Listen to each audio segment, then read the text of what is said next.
Hadi mbadde ngamba nti buluda eno ngiyingidde naye abatambuza buluda sikiwanti nno mugenda kubeera nga mugenda kutambula butambuzi bwe mutyo. Bwe munaatuuka mu maka g'abantu nga beetaga kasukaali munaabakola mutya?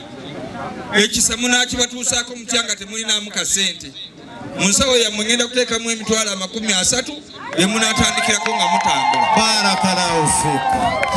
Ibrahim.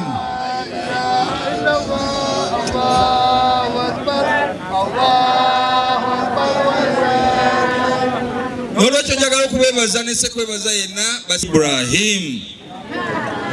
Mwebale okunsabira nfunye erinnya essiraamu obulungi ate yeri jjajja w'abaki w'abakkiriza sala nabi. Mukikubireko mu ngalo ez'amaanyi. Olunaku olwo abakulu abajja okundaba nabagamba nti bwe kiba nga kitegeeza nti omusiraamu ateekwa okutuuka ku musiraamu munne n'amuzaamu amaanyi n'amwagaliza kyenyini kye yeeyagaliza, nange natoola ku kumanya kwe nafuna mu lukiiko lw'abamanyi lwe bayita ulama ne nsokoolayo ekyawandiikibwa ekigamba nti la yuminu ahadukumu hatta yuhibbu liyahihi li nafsihi, nti tewaliwo ayinza kubeera mukkiriza mutuufu okuggyako ng'ayagaliza muganda we, ekyo yennyini kyakola ki? Musaalire ku nabbi.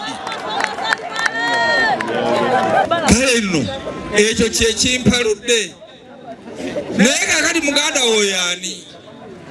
Gwe omusiraamu ali wano oyinza okugamba muganda wo ye musiraamu munno, nange ndi muganda wo lwa nsonga. Wano mu luggya olukubiddwa abasiraamu nange ndi muzzukulu wa Nabbi Ibrahim alayhi salaam. Ndi muzzukulu Nabbi Ibrahim, erinnya erimpeereddwa olwaleero ye yavaamu Nabbi Ishaka ne Nabbi Ismail. Nabbi Ismail yavaamu Nabbi Muhammad sallallahu alaihi wasallam. Nabbi Ishaka yavaamu Nabbi Isa Masiya.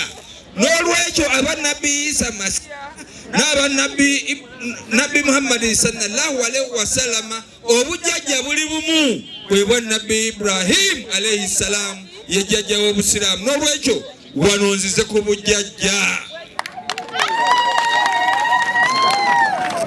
N'olwekyo bakituuka ku kya buluda nange kiba kinkwatako. Umma ze zikyukakyukamukko naye nga ffenna tuli bazzukulu ba Nabbi ani? Ibrahim alayhi salaam. Era weebale nnyo okumpa erinnya eryo nze Ibrahim okuva olunaku olwaleero jjajja w'omukkiriza. Kansooke nkwata ekisa kuwe ku buluda wano. Obukoze bulungi.